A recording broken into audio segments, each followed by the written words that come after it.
Hello, hello! My name is Kallista, and welcome back to the Séance of Blake Manor.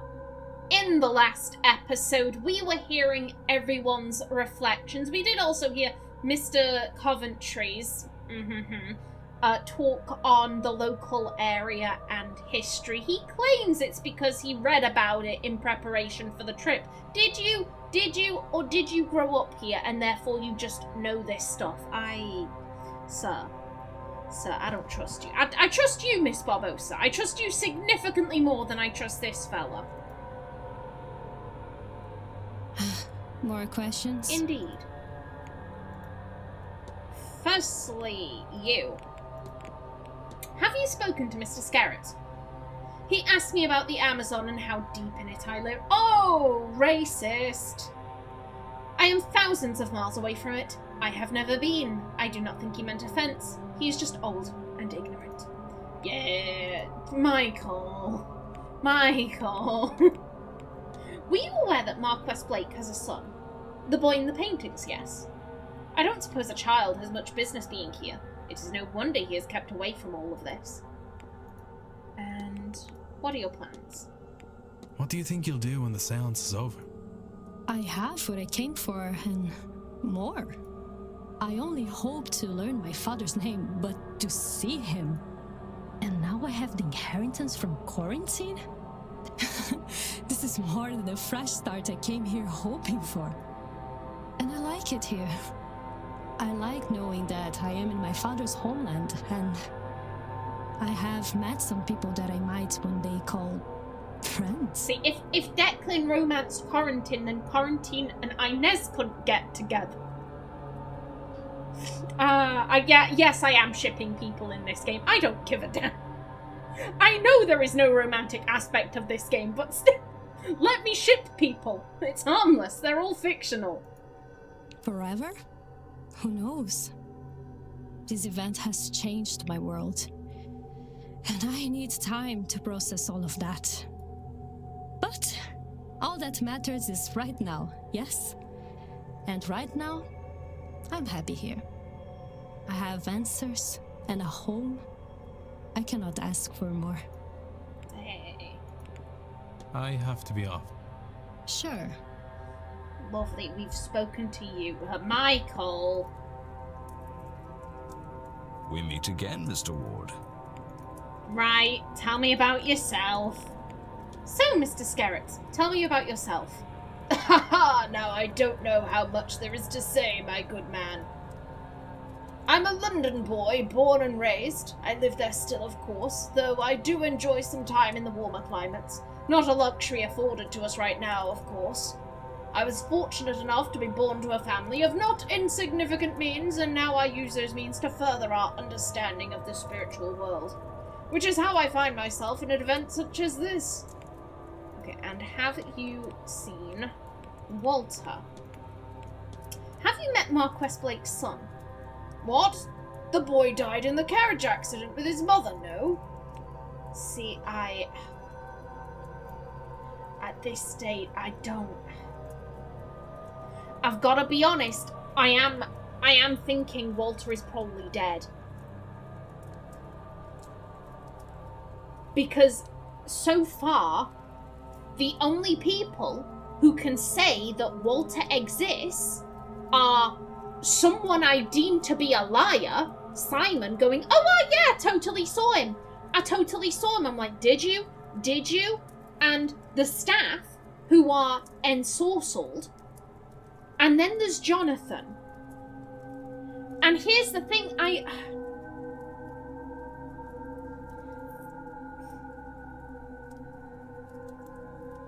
This is where I put a pause, because if Walter is dead, and someone has ensorcelled the staff to think he's still alive, who has done this? Because my gut instinct says Jonathan would not do that. Of all the vibes I get from Jonathan, this doesn't feel like him.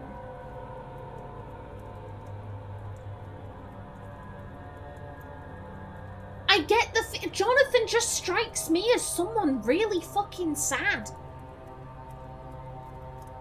He just feels like a sad, sad man. And that's not to say a sad, sad man wouldn't ensorcel his staff so that they can feed into his, you know, like, oh no, Walter is still alive. See, the staff can see him. Walter's still alive. Ba ba ba ba ba. That's not to say a sad person wouldn't do that, but I don't. Jonathan doesn't throw up those red flags. Simon does. Like I said, Simon is a liar. Simon is a liar. But what would he get from this? What would he get from magicking the staff? And he'd also have to magic Jonathan too into thinking, oh yeah, Walter's still alive.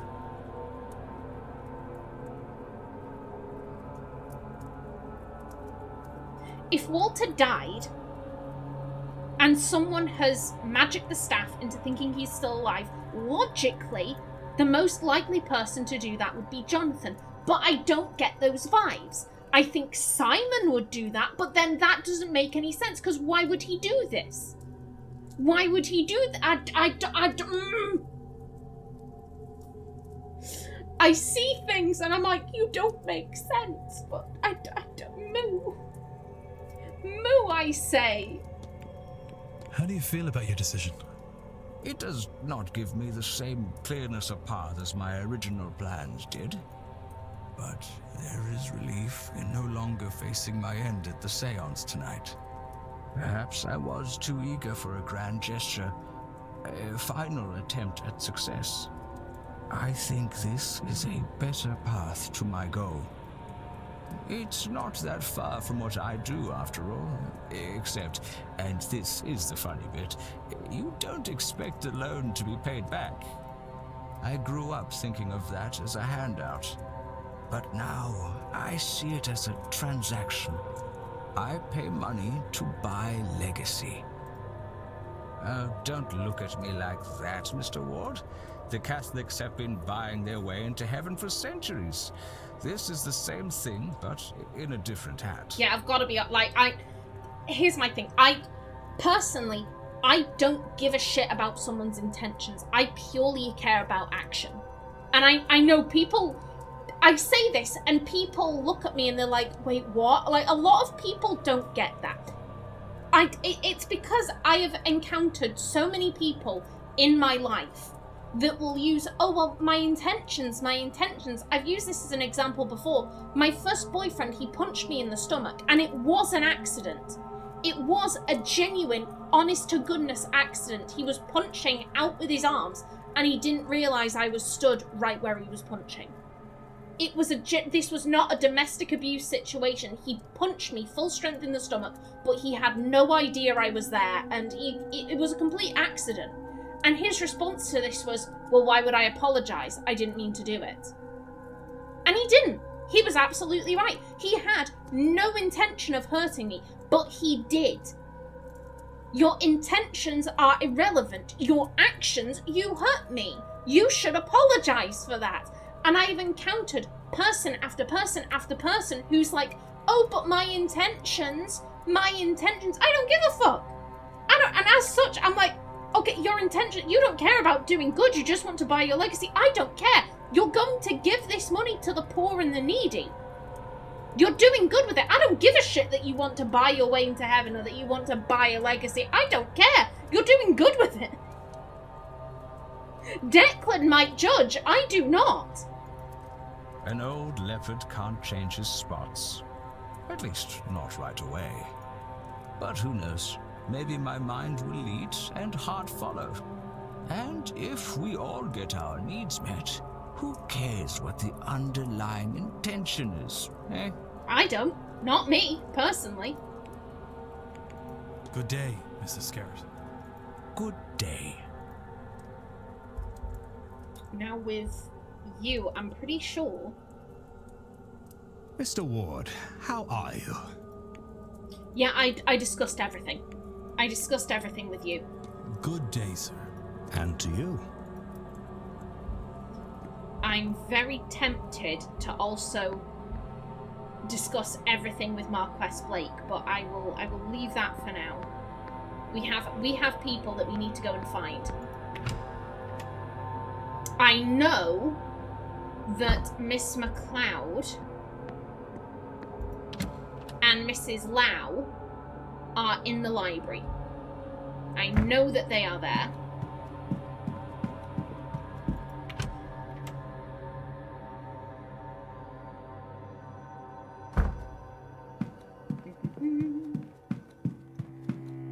Which one was it? Aha!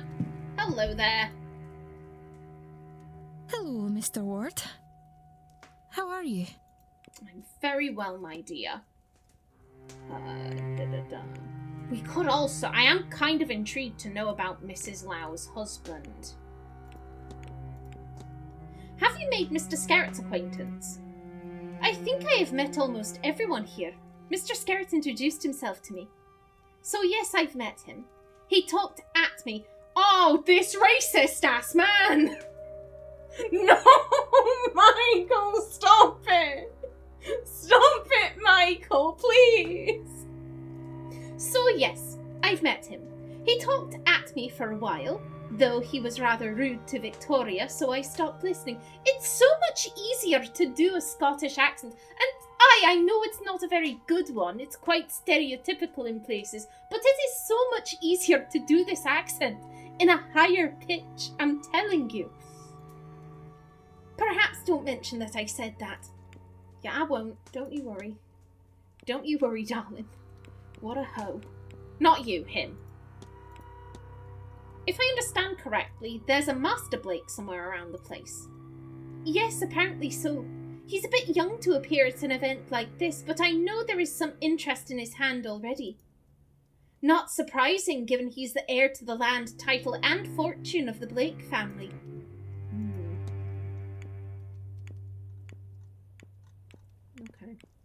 Okay. I hope you have some peace now. You, sir, have no idea.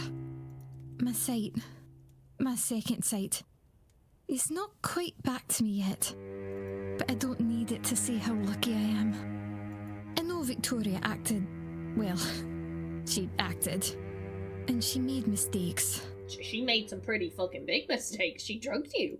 As did I. In chasing a husband without discussing it with her. And what that could mean for us.